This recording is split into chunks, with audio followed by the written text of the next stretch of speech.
வணக்கம் நண்பா. இந்த வீடியோல நம்ம என்ன பார்க்க போறோம்னா, இன்னைக்கு சேலம் சீலநாயக்கன்பட்டியில நம்ம தேவைக்க நிர்வாகிகள் கூட்டம் நடக்க போகுது. இதுல கியூஆர் கோடு மூலமா தான் உள்ள விடுவாங்க. ஏன்னா நெறைய பேர் பங்கு பெற அரசு அனுமதி குடுக்கல.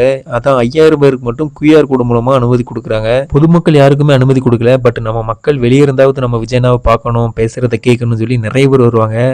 அந்த நெறைய பேர் வந்து எந்த அசம்பாவிதம் நடந்துறக்கூடாதுன்னு நெறைய கட்டுப்பாடுலாம் போட்டிருக்காங்க. அண்ட் முக்கியமா இன்னைக்கு வெள்ளிக்கிழமை. அதனால நம்ம முஸ்லீம் நண்பர்கள் நம்ம தொழுகையை கம்ப்ளீட் பண்றதுக்காக ஜும்மா தொழுகைக்குன்னு சொல்லி ஒரு தனியா ஒரு இடமும் ஒதுக்கி இருக்காங்க. அது ரொம்ப பாராட்டத்தக்கதா இருக்கு. எல்லாருக்கும் வரவேற்கத்தக்கதாவும் இருக்கு நண்பா. இத பத்தின உங்க கருத்துக்கள் கமெண்ட்ல சொல்லுங்க. அண்ட் நம்ம விஜய் அண்ணா ஸ்பீச்சுக்கு தான் எல்லாரும் வெயிட்டிங்கு. கண்டிப்பா தீய சக்தியும் ஊழல் சக்தியும் பொளக்குறது கன்ஃபார்ம். போன மீட்டிங்லேயே பயங்கர மாசா பேசியிருந்தாங்க. ஸோ இந்த வாட்டி மு.க. ஸ்டாலின் ஆட்சியில பங்கு தமிழ்நாட்டுக்கு ஒத்து வராதுன்னு சொன்னதுக்கு நம்ம விஜய் அண்ணா பயங்கரமான பதிலடி கொடுப்பாங்கன்னு சொல்லி நம்ம எதிர்பார்க்கலாம். அண்ட் முக்கியமா நம்ம தேவைக்கு தொண்டர்கள் ஓட்டு கணக்கெடுப்பு எடுக்கும்போது திமுக ரவுடிகளால் தாக்குனதை பத்தி நம்ம விஜய் அண்ணா வேற லெவல்ல ரிப்ளை பண்ணுவாங்கன்றதை நம்ம எதிர்பார்க்கலாம். கண்டிப்பா வச்சு செய்ய போறாங்க. சரி ஓகே நம்ம நேத்தே நம்ம பிரச்சார பஸ் சேலத்துக்கு வந்துட்டு இப்போ விஜய் அண்ணாவும் வந்துட்டு இருக்காங்க. ஸோ என்னெல்லாம் பேசுவாங்கன்னு சொல்லி நம்ம வெயிட் பண்ணி பார்ப்போம். இந்த மாதிரி தளபதி விஜய் அண்ணா பத்தின ஹாட் அண்ட் நியூஸ்க்கு நம்ம தளபதி கிருபாடன் யூடியூப் சேனலை சப்ஸ்கிரைப் பண்ணி வச்சுக்கோங்க. 1 to 1 உடனுக்குடன் டெய்லி அப்டேட் அவங்களை தேடி வரும். தேங்க்யூ.